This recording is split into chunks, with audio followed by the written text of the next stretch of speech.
জয়গুরু রিটায়ানি YouTube channel আপনাকে স্বাগত, অভিনন্দন, শ্রদ্ধা, প্রণাম ও আনন্দিত জয়গুরু জানাই। আপনাদের সবার ভালোবাসা এবং এই চ্যানেলটি আজ উত্তরোত্তর বেড়েই চলেছে, যার মূল ভূমিকা আপনারা আছেন বলে। তবু বলবো, এখনও যারা সাবস্ক্রাইব করেননি দয়া করে বলবেন, শেয়ার করবেন। আমরা পরমপিতাকে নিয়ে, শ্রী ঠাকুর অনুকূল চন্দ্রকে নিয়ে বেশিরভাগই প্রোগ্রাম করি। মাঝে মধ্যে হয়তো একটু আলাদা হয়, কিন্তু মূল ভাবনা ঈশ্বর প্রাপ্তি, যা আমাদের প্রত্যেকের মধ্যেই রয় বা আছে। তো এক্ষেত্রে একটা কথা আপনাদের বলি, শুকনো নারকেল দেখেছেন, উপরেটা খুব শক্ত, সেটা ছাড়ানো একটু কঠিন, আবার ছাড়ানোর পরে আবার উপরে শক্ত একটা আবরণ, সেটাকে ফাটানোর পরে ভেতরের যে শাঁসটা বেরোয় নরম এবং সুস্বাদু। তেমনি কিছু কিছু আলোচনা দেখা যাবে নীরস লাগে, কিন্তু তার মধ্যে ঢুকলে আমরা ওই নারকেলের শাঁসের মতো সুমধুর অনেক কিছু পাবো, অনেক কিছু জানার আছে, অনেক রস আছে। তাই যাই দেখবেন একটু ধৈর্য ধরে শুনবেন। আজকের নিবেদন ভক্তির সাধনা, আজকের নিবেদন ভক্তির সাধনা। সবার কাছে করজোড়ে নিবেদন, সবাই ধৈর্য ধরে একটু শুনবেন। একটু হয়তো দীর্ঘ হবে, আশা করি ভালো লাগবে। আর সবার কাছে শেয়ার করবেন, সাবস্ক্রাইব করবেন। নিশ্চয়ই আমার ভুল ত্রুটি যদি কোথাও থাকে তাহলে কমেন্টে লিখবেন, লাইক তো করবেন, তাহলে উৎসাহিত বোধ করব। আজকের নিবেদন ভক্তির সাধনা। যে নিষ্পাদনী আবেগের টানে ইষ্টের বা আচার্যের ইচ্ছাগুলি বাস্তবে ফুটিয়ে তোলা হয়, তার অভিপ্রেত কার্য সুসিদ্ধ করা হয়, দেহের কোষে কোষে তাকেই উচ্ছল করে তোলার এমনতর উন্মাদনা যখন সক্রিয়ভাবে জেগে ওঠে, তাকেই বলা হয় সাধনা।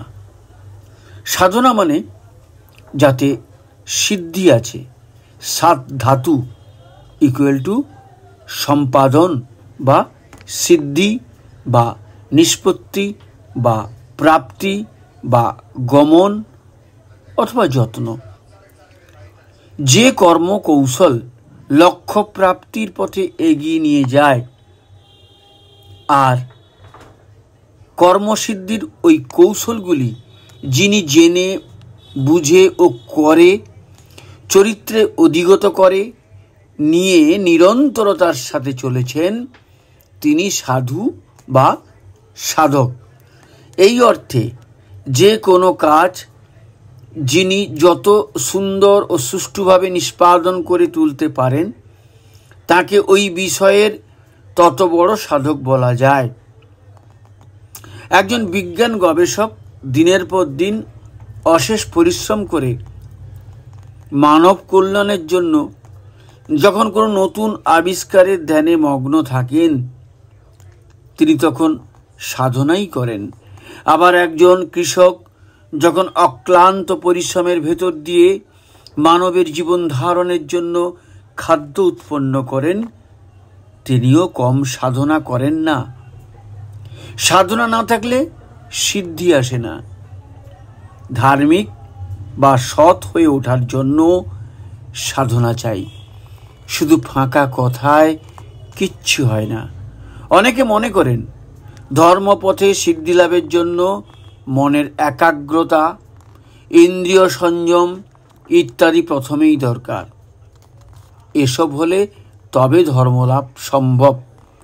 কিন্তু মনটাকে কোনো জায়গায় না বেঁধে আগেই একাগ্রতা সংযমের অভ্যেস করতে গেলে কারো মন কোনোদিন একাগ্র ও সংযত হবে কিনা সন্দেহ।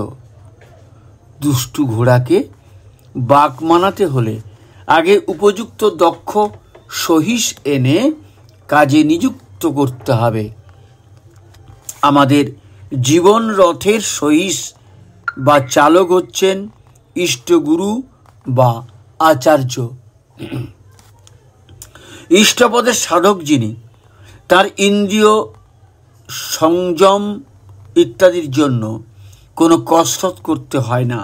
এগুলি তার সহজেই অধিগত হয়ে থাকে, কারণ ওই সাধকের জীবনের চিন্তা ও কর্মের কেন্দ্রস্বরূপ হয়ে থাকেন তার শ্রীবিগ্রহ ইষ্টদেব। সবখানে জুড়ে বিরাজ করেন একমাত্র তিনি। আর ইষ্টে নিয়ত যুক্ত ও ন্যস্ত থাকার ফলে সাধকের জীবনে ইষ্ট আকর্ষণই বাড়তে থাকে, কমতে থাকে অনিষ্ট বা কুৎসিতের প্ররোচনা। একদিকে আকর্ষণ বাড়লেই তার বিপরীত দিকের আকর্ষণ স্বভাবতই কমে যাবে। এই হলো প্রকৃতির বিধান। এইভাবে সৎ জীবন সাধকের প্রকৃতি সদ্ধি হয়ে ওঠে। সিদ্ধি হয় তার করতলগত। কথিত আছে দেবাদিদেব মহাদেব নাকি নিত্য সিদ্ধি সেবা করেন। তার ভাণ্ডারে সর্বদাই সিদ্ধি মজুদ থাকে। এ সিদ্ধি মানে কিন্তু গাঁজা ভাং নয়, যাকে দেবাদিদেব বলা হয়। মহামায়ার স্বামী বলে যিনি সদাই পূজিত হন, তিনি একটা সামান্য নেশাখোরের মতো গাঁজা বা ভাং খেয়ে জীবন কাটান, একথা ভাবতেও অসহ্য বোধ হয়। বরং সিদ্ধি সেবী মহাদেব মানে বলা যায় যে নিরন্তর ইষ্টভাব ভূমিতে অবস্থানের ফলে সর্বপ্রকারের সিদ্ধি মহাদেবের করায়ত্ত। কর্মকৌশলগুলি তিনি এমনভাবে জেনেছেন যে সিদ্ধি লাভের জন্য তাকে ছুটতে হয় না, বরং সিদ্ধির অধীশ্বর বলেই তিনি মহাদেব অর্থাৎ মহান দেবতা, অর্থাৎ পূজনীয় বা সম্বর্ধনী দ্যুতিমান ব্যক্তিত্ব। সেই জন্যেই তিনি শিব অর্থাৎ কল্যাণময়। দুর্গতি হারিণী দুর্গা তাঁর পত্নী, যিনি সম্বোধিত হন সর্বার্থ সাধিকে বলে, অর্থাৎ যিনি সকল প্রকার প্রয়োজনের সাধন কর্ত্রী।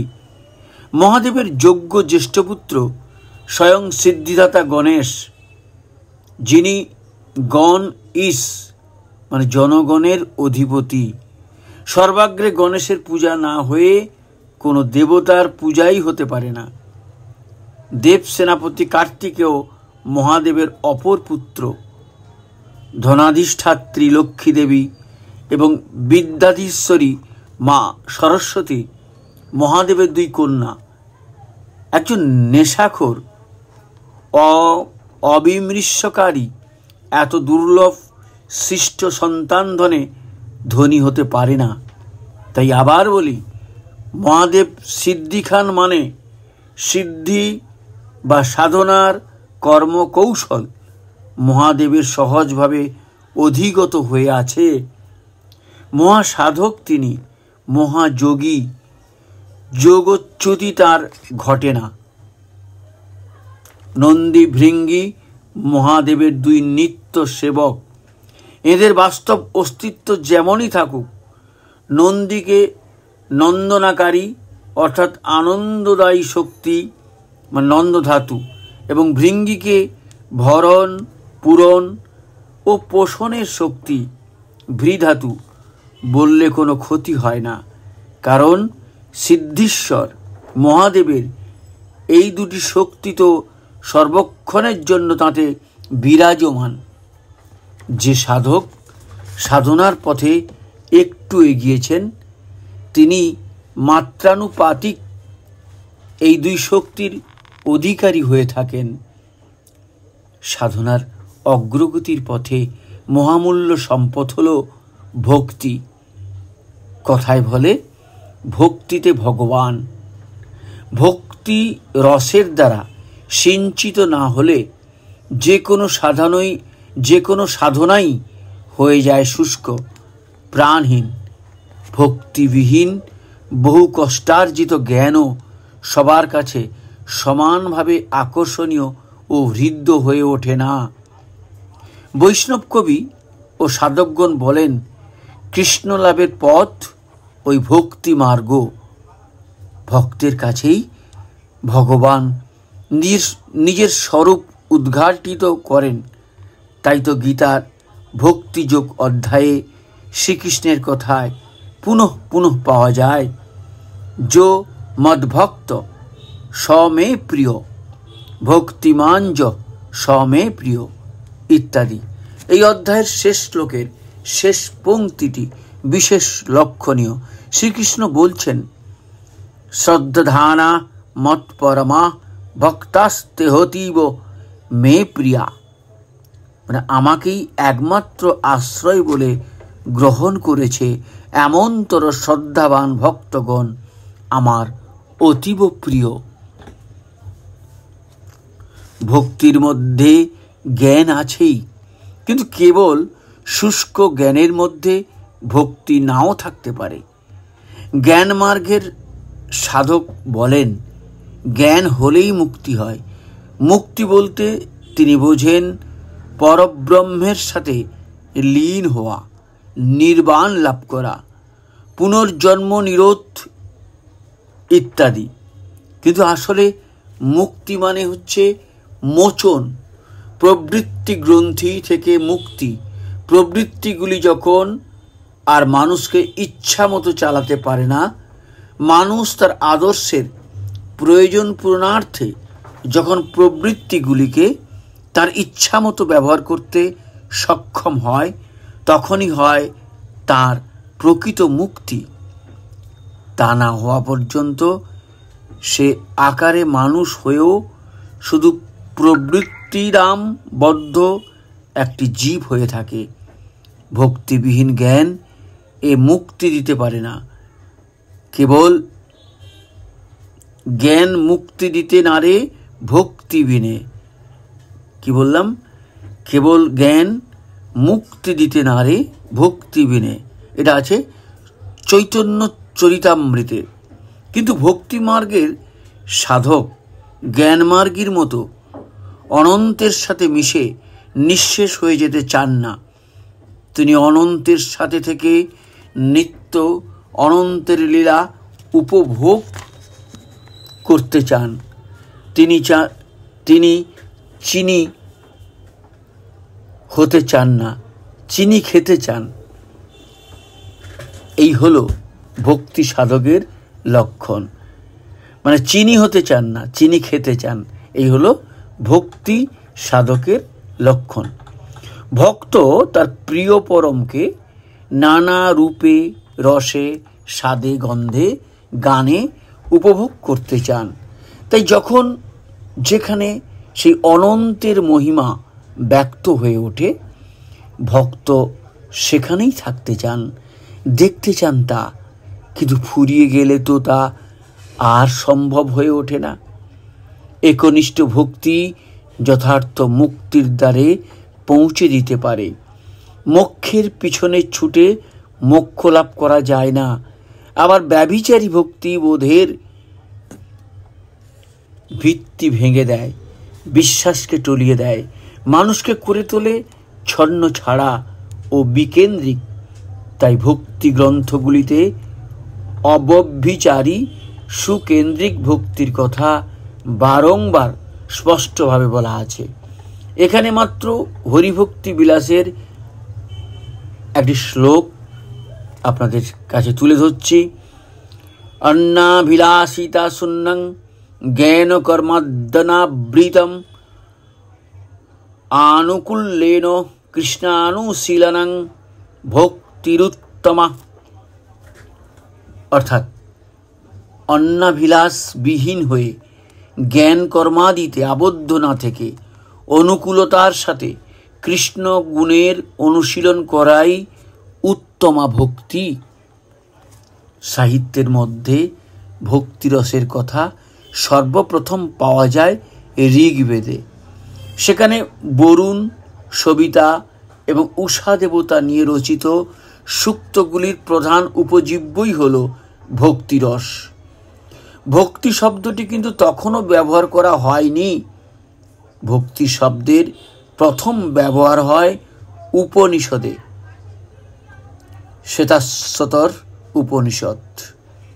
বৈদিক সাহিত্য থেকে আরম্ভ করে পরবর্তী সাহিত্যগুলি ক্রমশ পর্যালোচনা করে গেলেই দেখা যাবে ভক্তি শাস্ত্রের অব্যক্ত ঈশ্বর কিভাবে ধীরে ধীরে ব্যক্ত ঈশ্বরে পরিণত হয়েছেন, অবাং মনস্যগোচর হয়ে উঠেছেন ধরা ছোঁয়ার পাত্র, আশিস প্রদাতা পরব্রহ্ম হয়ে উঠেছেন জীবন্ত রক্তমাংস সংকুল পরম প্রেমময় সদ্গুরু।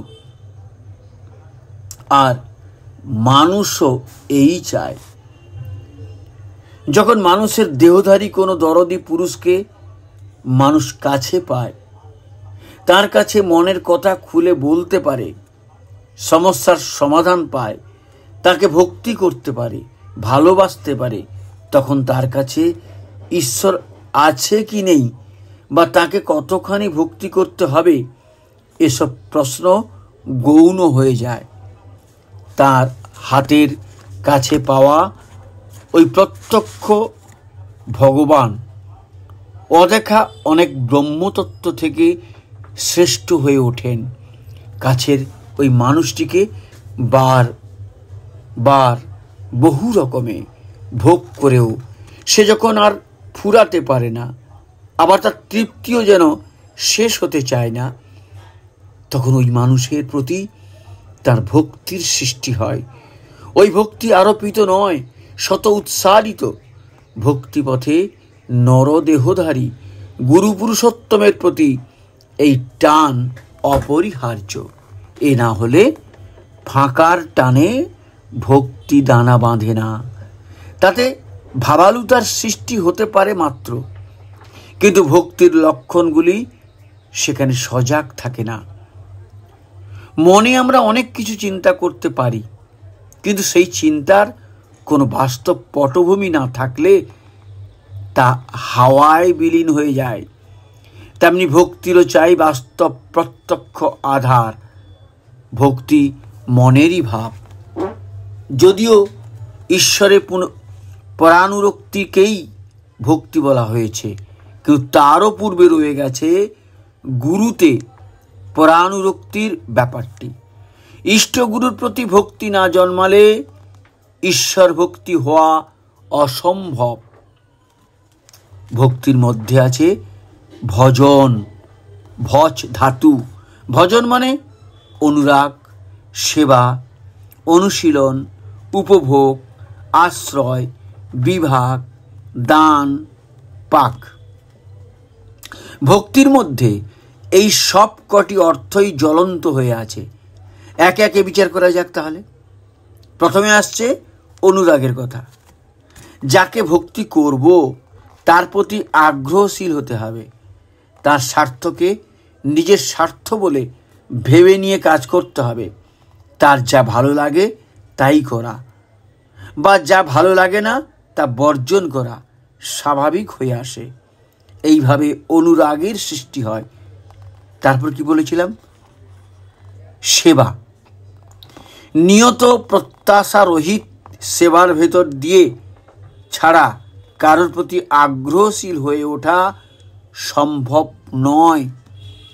ভালোবাসা যার উপরে থাকে, তার কথা মতো চলতে ইচ্ছা করে, তার গুণাবলীরও অনুশীলন করতে ভালো লাগে, তার কোনো রকম কষ্ট দেখলে তার নিরাকরণে করার ইচ্ছা স্বাভাবিকভাবেই জেগে ওঠে।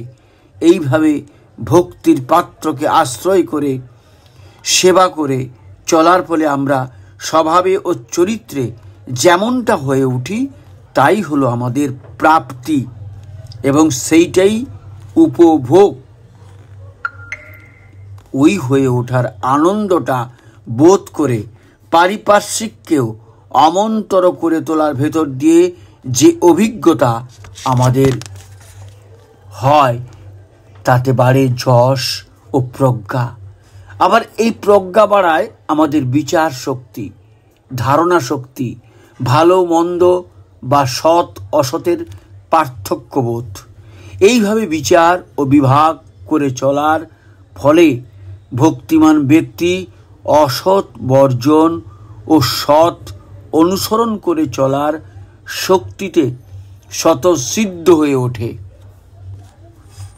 ভক্ত যে তার চরিত্রে ভজ ধাতুর পূর্ব কথিত অর্থগুলি বিকশিত হবেই। আদর্শ অনুসারী চলন নেই, গুরু সেবা নেই, গুরুর ইচ্ছাকে মূর্ত করে তোলার সক্রিয় উদ্যম নেই, অথচ আমি ভক্ত, মনে মনে ভগবানকেই ডাকি, এ কথা বাজে, এ কথা মিথ্যা। ভজন যুক্ত চলন হয় ভক্তের প্রকৃতি সিদ্ধ। আর প্রকৃতি মানেই প্রকৃষ্টভাবে করা।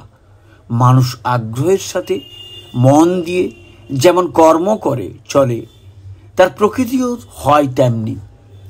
ভক্তির একটি প্রধান লক্ষণ হলো ভালোবাসা, অর্থাৎ ভালো করা। আর ভালোবাসা থাকলে সেখানে পরাক্রম থাকবেই।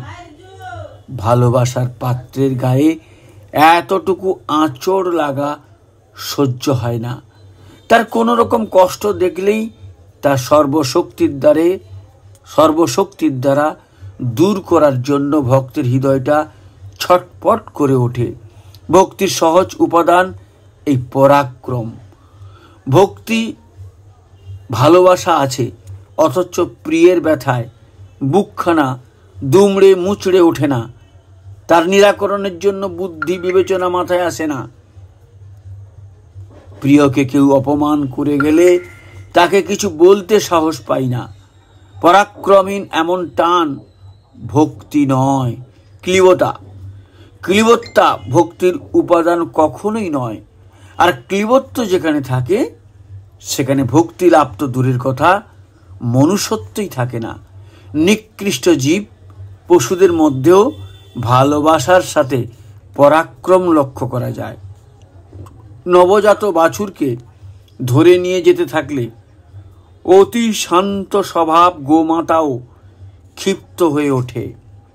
পরাক্রমী ভক্তের উদাহরণ যেমন বীর হনুমান।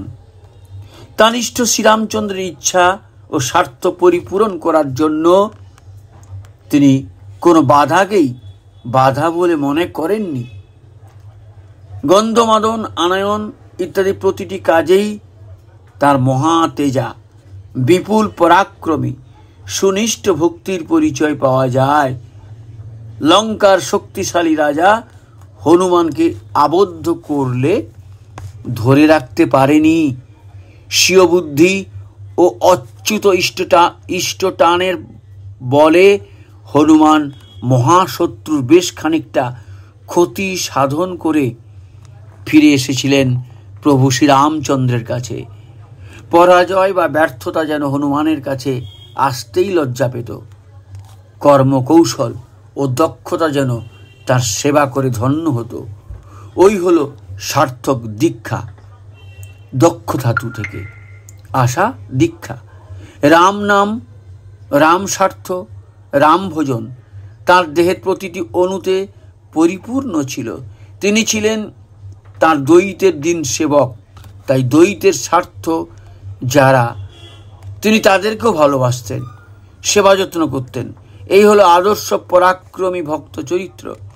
আজ বহু জায়গায় ভক্ত শ্রেষ্ঠ হনুমান সগৌরবে পূজিত হয়ে থাকেন। ভক্তিযোগের দ্বার সবার জন্যই উন্মুক্ত। ভক্তিযোগ যে কেবল ব্রাহ্মণের জন্যই বিহিত, শূদ্রের জন্য নয়, বা কেবল পুরুষের জন্যই বিহিত, নারীর জন্য নয়, এমন তো কোনো কথা নেই। ভক্তি সকল যুগে সর্বদেশের সকল মানবের চিরসাধ্য। তাই বলা আছে, হরিভক্তি পরায়ণ হলে চণ্ডাল ও দ্বিজ শ্রেষ্ঠ হয়। এর উপরে দাঁড়িয়ে অনেকে বলেন ভক্তের জাত নেই, ভক্তি লাভ হলে সবাই সমান পর্যায়ে হয়ে যায়, কিন্তু কথাটা একটু অন্যরকম হলে ঠিক হবে মনে হয়। ভক্তির জাত অর্থাৎ পাত্রাপাত্র বিচার নেই। ভক্তির সাধনা সবাই করতে পারে, কিন্তু ভক্তের জাত আছে। প্রকৃত ইষ্টানুরক্ত ঈশ্বর ভক্ত যিনি, তিনি ঈশ্বরের বিধান সর্বতোভাবে মেনে চলেন। ঈশ্বরের অন্যতম বিধান বর্ণাশ্রম ধর্ম, তাই ভক্ত সেটিও মানেন।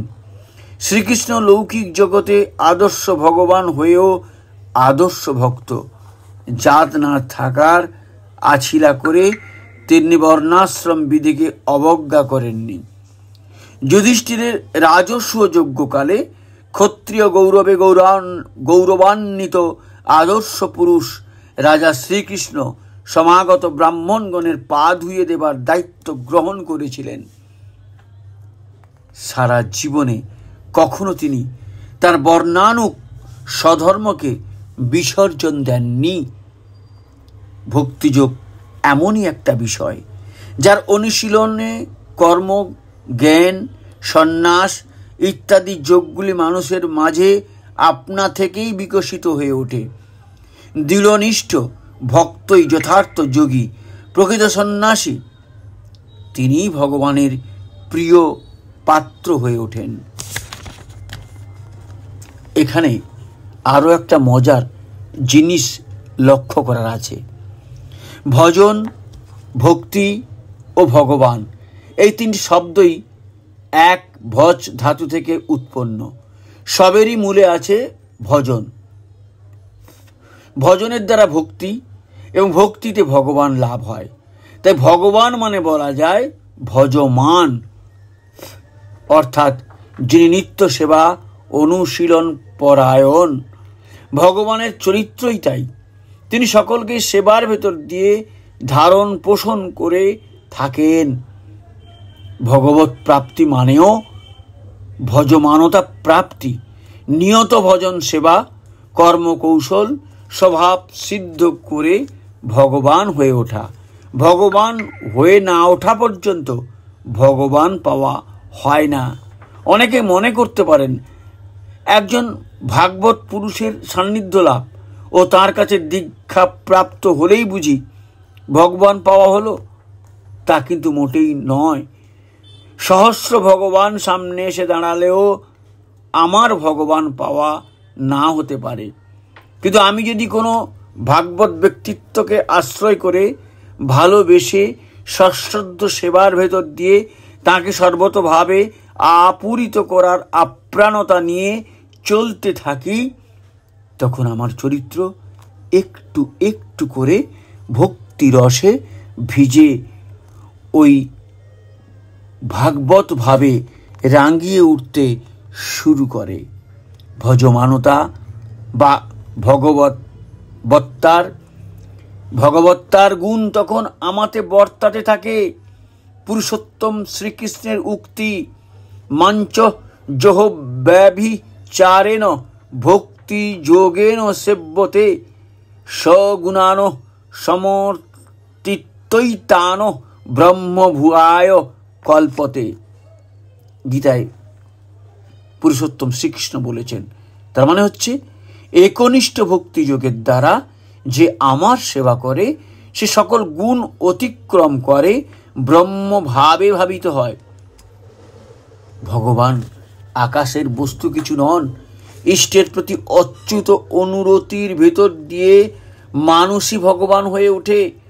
ভগবান বশিষ্ঠ, ভগবান মনু, ভগবান বুদ্ধ, ভগবান যিশু, ভগবান রামকৃষ্ণ এরা ভগবান আখ্যাপ্রাপ্ত মানবী। এই শাশ্বত পদ্ধতির অনুসরণ করে ভজনবত্তা যিনি যতখানি অধিগত করেছেন তাকে আমরা বলতে পারি তত বড় ভগবান। অচ্যুত ইষ্টনিষ্ঠ সাধকের জীবনেই ভগবত্তা শতপ্রভায় বিকশিত হয়ে ওঠে। ভেতর বাহির সর্বত্রই তিনি তাঁর ইষ্টদেবের নিত্য উপস্থিতি উপলব্ধি করতে পারেন। মহাত্মা কবীরের ভাষায় বলতে গেলে, লালি মেরে লাল কি জিত দেখো তিত লাল, লালি দেখন মে ভি হো গই লাল। অর্থাৎ আমার প্রিয়ের লালিমা সর্বত্র ব্যাপ্ত, যেদিকে তাকাই সেই দিকেই সেই লাল। এই লালিমা দেখবার জন্য আমি গেলাম, গিয়ে আমিও লাল হয়ে গেলাম। এমন তরইষ্ট গুণে গুণান্বিত বা গুণায়িত সাধকই ভক্ত। তাই বলা হয় ভক্ত হৃদয় ভগবানের লীলাভূমি। ভক্ত কখনো নিজে ফল ভোগ করার জন্য কর্ম করে না, সে কর্ম করে তার প্রিয়তমের ইচ্ছা পরিপূরণের জন্য, প্রেষ্ট বা আদর্শের উদ্দেশ্য সিদ্ধ করার জন্য। সে লৌকিক বিচারে হীন কর্ম করতেও পশ্চাৎপদ হয় না। আবার ওই হীন কর্মের অনুষ্ঠান তাকে হীন করার পরিবর্তে জগতে মহীয়ান করে তোলে। কারণ সে নিজের স্বার্থ ও সুবিধার জন্য কর্ম করে না, সে কর্ম করে তার ইষ্টের স্বার্থ প্রতিষ্ঠার জন্য, তারই স্বস্তি ও তৃপ্তির জন্য। তাই ভক্ত কখনো কর্মফলে আবদ্ধ হয় না। অনেক কিছু করেও কোনো কর্মের কর্তা রূপে সে নিজেকে ভাবে না। সেই জন্যই রাবণের মৃত্যুবাণ চুরি করে এনেও হনুমানের চোর অপবাদ হয়নি। কুরুক্ষেত্র যুদ্ধে বহু প্রাণ বিনষ্ট করেও মহাবীর অর্জুন ঘাতক নামে অভিহিত হননি। কারণ এই সব ক্ষেত্রে ভক্তগণ তাদের নিজ নিজ স্বার্থ সিদ্ধির জন্য কাজ করেননি, করেছেন তাদের প্রিয় পরমের ইচ্ছা পরিপূরণের জন্য। তাই লোকচক্ষে এইসব অপরাধজনক কার্যের অনুষ্ঠান করেও তারা কর্মের ফলে আবদ্ধ হননি। ভক্ত নিজের ভোগ সুখকে কখনো বড় বলে মনে করে না। নিজের সমস্ত ইচ্ছা অনিচ্ছাকে ছাপিয়ে কল্যাণের মূর্ত প্রতীক ইষ্ট দেবতাকে খুশি করার চেষ্টাই তার কাছে বড় হয়ে দাঁড়ায়। কোনো বিষয়ে যদি তার ঝোঁক থাকে, অথচ তার ইষ্ট যদি সেটা পছন্দ না করেন, তবে ইষ্টদেবের তৃপ্তির জন্য ভক্ত তার সেই ভালো লাগাকে অনায়াসেই বর্জন করতে পারে। আবার কোনো ব্যাপারে যদি তার বিরাগ বা অনিচ্ছা থাকে, অথচ সেই ব্যাপারটায় তার ইষ্ট স্বস্তিবোধ করেন, তাহলে প্রকৃত ভক্ত তৎক্ষণাৎ তাতে আগ্রহান্বিত হয়ে পড়ে। প্রিয়তমের মুখের স্বস্তির একটু হাসি ফোটানোকে ভক্ত তার চরম প্রাপ্তি বলে মনে করে। নিজের জন্য তার কোনো চাহিদাই নেই, প্রত্যাশা রহিতত্ব তার স্বভাব ধর্ম। একমাত্র চাহিদা তার ইষ্ট খুশি হলেই হলো। ভক্ত কবি জয়দেব তার রচিত শ্রীকৃষ্ণ কর্ণামৃত পুস্তকে ভক্তের মুখ দিয়ে বড় সুন্দর করে বলিয়েছেন। কি বলিয়েছেন? তৈ প্রসন্নে কিমি হাপরৈন্য, তর্য প্রসন্নে কিমি হাপরৈন্য। ওরা ভক্ত তার পৃষ্ঠকে বলেছেন, প্রভু তুমি যদি প্রসন্ন থাকো তবে আমাদের ইহ ও পরলোকের কি প্রয়োজন? অর্থাৎ ইহ পরলোক অপ্রসন্ন হলেও কিচ্ছু আসে যায় না। আবার তুমি যদি অপ্রসন্ন হও তবে আমাদের ইহ ও পরলোকের কি প্রয়োজন? অর্থাৎ তুমি অপ্রসন্ন হইলে ইহ পরলোকের প্রসন্নতা পেয়ে আমাদের কোনোই লাভ নেই। মরি মরি কি অপরূপ ভাব! প্রিয়তমের সুখটুকু স্বস্তিটুকু ছাড়া আর কিছুই চাই না। প্রিয় পরমের সুখ যাতে হবে না এমনতর সহস্র প্রলোভনও ভক্তের কাছে তুচ্ছ। এক ছাড়া দুই নেই তার কাছে। একের সুখের জন্য সে সব কিছু করতে পারে, আবার এক বিহনে বহু শূন্যেরও যেমন কোনো দাম নেই, তেমনি এক ইষ্ট সুখ বাদ দিয়ে সমগ্র পৃথিবীর ঐশ্বর্য ভক্তের কাছে মূল্যহীন। আত্মস্বার্থের সংকীর্ণতা ভক্তির মধ্যে থাকে না বলে ভক্তিতে অভিমান বা অহংকার থাকে না। ইষ্ট স্বার্থেই বা ইষ্ট স্বার্থই আমার মানে মম স্বার্থ হয়ে ওঠে। তাই সেখান থেকে মমত্ব বোধ, আপন করা হৃদয়ের টান এবং আত্মনিবেদনমূলক সেবা। আর নিবেদন মানে নিবেদন, নিঃশেষে প্রাপ্ত করানো। বেদনের বিধাতু মানে প্রাপ্তি, অর্থাৎ ইষ্ট যেন তাঁরই কাজের জন্য আমাকে সবটুকু পেতে পারেন।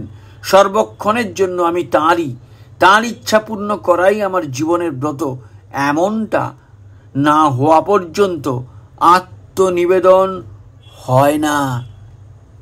আত্মনিবেদন যতক্ষণ না হচ্ছে, ভক্তি ততক্ষণ দূরেই আছে। ভক্ত শ্রেষ্ঠ। উদ্ভবের মধ্যে ভক্তিভাবের পূর্ণতম বিকাশ দেখতে পাওয়া যায়।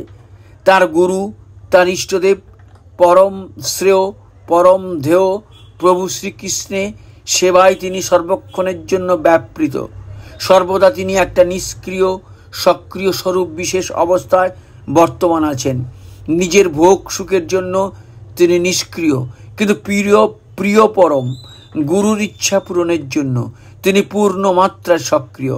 উদ্ভব শ্রীকৃষ্ণের এতখানি প্রিয়পত্র ছিলেন যে ইহলোক থেকে বিদায় গ্রহণের সময় শ্রীকৃষ্ণ উদ্ভবের উপরেই তার জীবন আদর্শের সমস্ত দায়িত্বভার ন্যস্ত করে যান।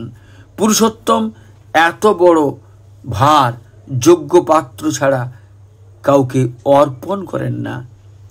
আহার, নিদ্রা প্রভৃতি জৈবী প্রয়োজন সাধনও ভক্তের নিজের জন্য হয় না। তার প্রিয় পরমের সেবার জন্য দেহ মন যতটুকু সুস্থ রাখার দরকার তা বিবেচনা করে তিনি ততটুকু আহার করেন বা নিদ্রা যান। ইষ্ট সেবার আকুতিতে দেহ মন সুস্থ রাখার এই প্রয়াস ভক্তকে অনেক প্রকার আদি ব্যাধির প্রকোপ থেকে রক্ষা করে। কারণ জীবন সম্বর্ধনী আচার ব্যবহার, কথাবার্তা, খাদ্যখানা হয়ে ওঠে ভক্তের স্বভাব সিদ্ধ। আর সদাচারী মানুষকে সুস্থ রাখে। অটুট শ্রেয়ভক্তির টানে যেমন অনেক রোগের আগমন নিরোধ করা সম্ভব, তেমনি বহু মারাত্মক রোগ নিরাময় করাও সম্ভব হয়ে ওঠে। বেশিরভাগ রোগ ব্যাধি মনের থেকে উদ্ভূত মানে তৈরি হয়। মনের দুষ্টু ভাব, চঞ্চলতা, অবদমিত প্রবৃত্তি, বিকৃত বোধ ইত্যাদি বহু মারাত্মক রোগের সৃষ্টি করে। অন্ত্রক্ষত, ফুসফুসের রোগ ইত্যাদিও হতে পারে মনের ওই জাতীয় অবস্থার ফলে। মন দ্বারাই যখন আমরা সব কাজ করি, তখন মনটাকে যদি সৎ সুন্দরের সেবায় নিরন্তর নিয়োজিত রাখা যায়, তবে মন আপনা থেকেই অসৎ ও অসুন্দর থেকে দূরে সরে আসবে। একদিকে আকর্ষণ বাড়লে তার বিপরীত দিকে আকর্ষণ স্বভাবতই কমে আসবে। এটাই প্রকৃতির স্বতঃসিদ্ধ নিয়ম। সচ্চিত আনন্দের ঘনীভূত বিগ্রহ সেই গুরু পুরুষোত্তমের স্বার্থ সম্পাদনের জন্য ভক্তের নিরবচ্ছিন্ন ধ্যান, তৎসম্বন্ধীয় আলাপ আলোচনা এবং সক্রিয়ভাবে তৎস্বার্থী কর্ম করা, এগুলি ভক্তকে অসৎ বা অকল্যাণের আক্রমণ থেকে রক্ষা করে। মনটা ওইভাবে রাঙিয়ে থাকার জন্য দুষ্ট বা মলিন হতে পারে না, দুশ্চিন্তা প্রশ্রয় পায় না। আবার মনটা এইভাবে সক্রিয় থাকার জন্য শরীরের স্নায়বিক সংগঠনও ব্যতিক্রমযুক্ত ও কালিমা স্পৃষ্ট হতে পারে না। মস্তিষ্কের কোষে কোষে সৎ, শুভ ও সুন্দরের প্রভাব ক্রীড়া করতে থাকে। তার ক্রিয়া সমস্ত শরীরে সঞ্চালিত হয়ে শরীরকে করে তোলে সহনপটু, নিরোগ, দীর্ঘজীবী। এইভাবে বৈধানিক শ্রী ও সৌন্দর্য বৃদ্ধি পেয়ে থাকে। মানুষ অন্তরে ও বাইরে উভয়তই হয়ে ওঠে সুন্দর। যুগগুরু তৎকালীন যুগের সকল মানুষের জন্যই আসেন। ভক্ত যখন তার অন্তরের ভক্তি উপচার নিয়ে ওই যুগগুরুর সাথে অন্তরের যোগসূত্র রচনা করে, তখন পরোক্ষভাবে সকল মানুষের সাথেই তার অন্তরে যোগসূত্র রচিত হয়ে যায়। গুরু পুরুষোত্তম সবার জন্যই আসেন, সকলের মঙ্গল বিধান করাই থাকে তার লক্ষ্য। তাকে ভালোবেসে ভক্ত অনুরূপভাবে সবার কল্যাণ স্বার্থে স্বার্থবান হয়ে ওঠে। গুরু স্বস্তির জন্যই সে মানুষের নানা রকম অভাব অশান্তি ক্ষয়ক্ষতির নিরাকরণ করে, তাদিগকে সুবিবেকী ধর্মদক্ষ সাধু চরিত্র করে তুলতে তৎপর হয়ে ওঠে।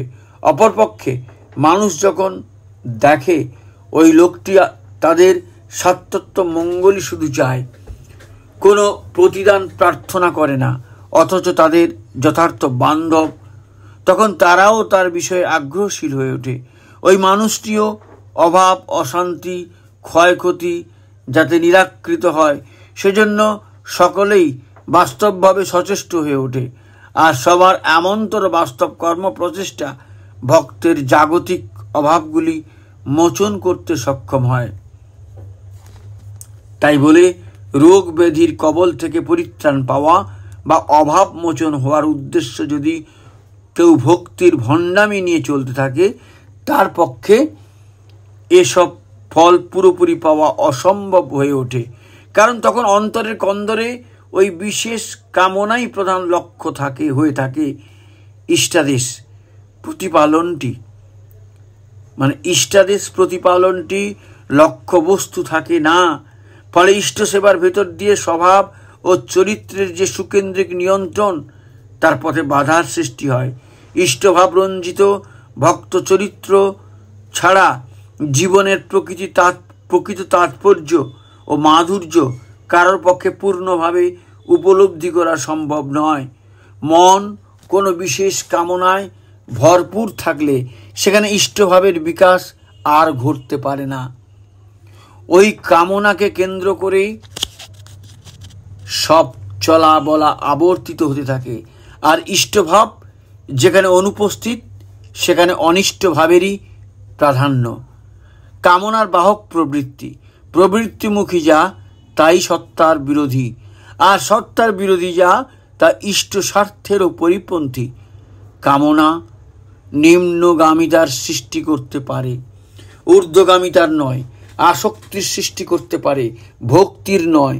ধর্মপথের প্রবেশটাকে যদি সূচে সুতা পরাবার সাথে তুলনা করা যায়, তাহলে সেখানে কামনা হলো সুতার আঁশটা যতক্ষণ সুতার সাথে ঠিক মতো মিলে না যাচ্ছে ততক্ষণ যেমন সূচের মধ্যে সুতা পরানো যায় না, তেমনি কামনা বাসনাগুলিও যতক্ষণ নিজের সত্তাপন্থী হয়ে জীবনের সহায়ক হয়ে না উঠছে ততক্ষণ ইষ্টনিষ্ঠা সহকারে ধর্মপথে প্রবেশ অসম্ভব। তাই কামনাদুষ্ট মন ভক্তি লাভের বাধা স্বরূপ। কিন্তু ওই কামনা যখন ইষ্ট সেবায় প্রযোজিত হয়, তখনই তার মধ্যে সৌন্দর্যের উদ্গম হয়।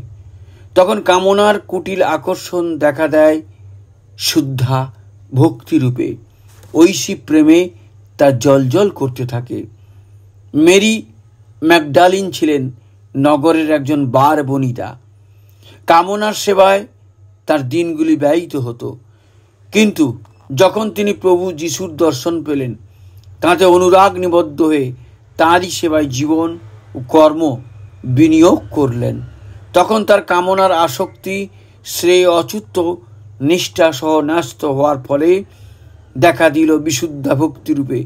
বাজারের ওই ঘৃণা নগণ্যা বার বিলাসিনী উত্তরকালে কত সাধু সজ্জনের পরম শ্রদ্ধার পাত্রী হয়ে উঠেছেন, সে কথা আজ আর কারো অজানা নেই।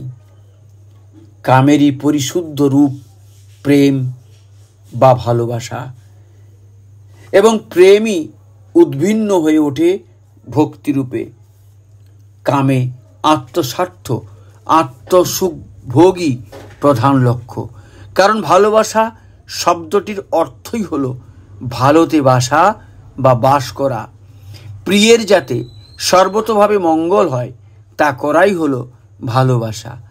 আর এই ভালো করার জন্য চাই প্রিয়ের মনোবৃত্তির অনুসরণ। তাঁর সেবা, তাতে অনুরাগ, এরই ভেতর দিয়ে ভক্তির মহিমা প্রকট হয়ে ওঠে। ভালোবাসা যদি নিখাত হয়, তার মধ্যে যদি কোনো রকম গোঁজামিল না থাকে, তবে সে ভালোবাসা গুরুকেন্দ্রিকতার ভেতর দিয়ে মানুষকে ঈশ্বর ভক্তিতে পৌঁছে দেবেই। এর প্রকৃষ্টতম উদাহরণ বিল্বমঙ্গল ঠাকুর। বেশ্যা চিন্তামণির প্রতি তার ভালোবাসা ছিল সুদৃঢ়, একনিষ্ঠ, ব্যত্যয় হারা। তাই চিন্তামণির অবহেলা বা প্রত্যাখ্যানে তার হৃদয়ের প্রেম ভাণ্ডার ব্যর্থতায় ফুরিয়ে যায়নি। যখন তা গুরু সোমগিরির প্রতি অচ্যুতনিষ্ঠ হয়ে উঠল, তখন ওই গুরুর আশীর্বাদে তিনি সত্যপথ লাভ করেছিলেন, সত্যপথে চলেছিলেন। প্রেম তার জীবনের সার্থকতার শোভায় সুষমামণ্ডিত হয়ে উঠেছিল। ভক্তির সাথে ভালোবাসার এই যোগ অবিচ্ছেদ্য, কিন্তু ভালোবাসা খাঁটি না হলে একুলো যায় আর ওকুলো যায়। কোনো রকম প্রাপ্তির আনন্দেই মনটা পূর্ণ হতে পারে না। যদি কেউ বলে আমি এ ঠাকুরকেও খুব ভালোবাসি, ও ঠাকুরকেও খুব ভালোবাসি, তার সে ভালোবাসার কিন্তু কোনো স্থির কেন্দ্র নাই। ফলে সে হয় অস্থির চিত্ত, বিক্ষিপ্ত মনা। ভক্তি তার বহুদা দীর্ণ। আর বিক্ষিপ্ত মন নিয়ে সুনিয়ন্ত্রিত হওয়া বা কোনো সংগঠনমূলক কিছু করা একেবারেই অসম্ভব। এ জাতীয় মানুষের ভক্তি নেই, আছে ভক্তির ভাঁওতা। তাদের দিয়ে বেশ দেশ ও সমাজের শুভ কোনো কিছু হওয়া মুশকিল। আবার যদি কেউ বলে আমি একজনকে ছাড়া আর কাউকেই ভালোবাসি না বা ভক্তি করি না, সে ব্যক্তিও কাউকে ভালোবাসে কি না সন্দেহ। কারণ ভক্তি বা প্রীতি যেখানে নিবদ্ধ থাকে, সেখানে ওই ভক্তি বা প্রীতির পাত্র যে তার স্বার্থ, যারা তাদের উপরেও ভক্তের ভালোবাসা থাকবেই। প্রিয়তম যে মানুষটি, তিনি তো আর একক জীবনযাপন করেন না, তার একটা পরিবেশ আছে যা তার স্বার্থে স্বার্থান্বিত। আর প্রিয়তমকে ভালোবাসলে তার পরিবেশের প্রতিও ভালোবাসা সহজ ও শত হয়ে ওঠে। এককে কেন্দ্র করে সেই একেরই জন্য অনেকের প্রতি যদি ভালোবাসা উদ্ভিন্ন হয়ে না ওঠে, তবে সে ভালোবাসায় নিশ্চয়ই খাত আছে। ভক্তকবি চণ্ডীদাস উদাত্ত কণ্ঠে গেয়েছেন, প্রীতি প্রীতি সবজন কহে, প্রীতি সহজ কথা, বিরিখির ফল নহে তো প্রীতি, নাহি মিলে যথা তথা। প্রীতি অন্তরে প্রীতি সাধিল যে, প্রীতি রতন লোভিল সেজন, বড় ভাগ্যবান সে। প্রীতি লাগিয়া আপনা ভুলিয়া পরেতে মিশিতে পারে, পরকে আপন করিতে পারিলে প্রীতি মিলয় তারে। আর যে ভালোবাসা প্রিয়কে তার আপন পরিবেশ থেকে বিচ্ছিন্ন করে এককভাবে উপভোগ করতে চায়, তা ভালোবাসা নয়, বরং কামনার ডাইনি আকর্ষণ। একের জন্য বহুকে ভালোবাসা, এই হলো প্রেম বা ভক্তির স্বাভাবিক গতি। ভজ ধাতু থেকেই যেমন ভক্তি বা ভজন শব্দ গঠিত, তেমনি ভাগ্য শব্দটিরও উৎপত্তি ওই ভজ ধাতু থেকেই। ভজনা যেমন ভাগ্য তেমন তরেই হয়ে থাকে। অর্থাৎ মানুষ যাকে ভালোবেসে যেমনভাবে হয়ে থাকে, অর্থাৎ মানুষ যাকে ভালোবেসে যেমনভাবে তার সেবা করে, যেমন চলে, তার ভাগ্য সেইভাবে গড়ে ওঠে। শিশুপাল বা জরাসন্ধ বা দুর্যোধনের মতো দুষ্ট ভজনা নিয়ে যারা চলে, তারা পরিণামে দুর্ভাগ্যের হাত থেকে কিছুতেই রেহাই পায় না। আবার যারা প্রহ্লাদের মতো সহস্র প্রতিকূল অবস্থাতেও সৎ বা সুয়ের ভজনা কিছুতেই পরিত্যাগ করে না, তারা পরিণামে শ্রীহরির প্রেমময় ক্রোড়ে বা কোলে অবস্থানের মতো মহা সৌভাগ্যের অধিকারী হয়ে থাকে। ভজন মানুষের ভাগ্যের রূপান্তর ঘটাতে পারে। অতি দুরাচার দুষ্ট প্রকৃতির লোকও যখন কোনো শ্রেয় পুরুষে তার অন্তরের যোগাবেগ নিবদ্ধ করে সৎকর্মা হয়ে অবিচ্ছিন্নভাবে চলতে থাকে, তখন ওই সাধনার ফলে সেও একদিন শ্রেয় জীবনে উন্নীত হতে পারে। ভগবান শ্রীকৃষ্ণ গীতায় এমন কথাই বলছেন, দুর্ভাগ্যই আমার জীবনের সঙ্গী, এই কথা বলে যে কপালে করাঘাত করে হা উতাস করতে থাকে, তার ওই দুর্ভাগ্যের কোলে ঢলে পড়া ছাড়া উপায় থাকে না।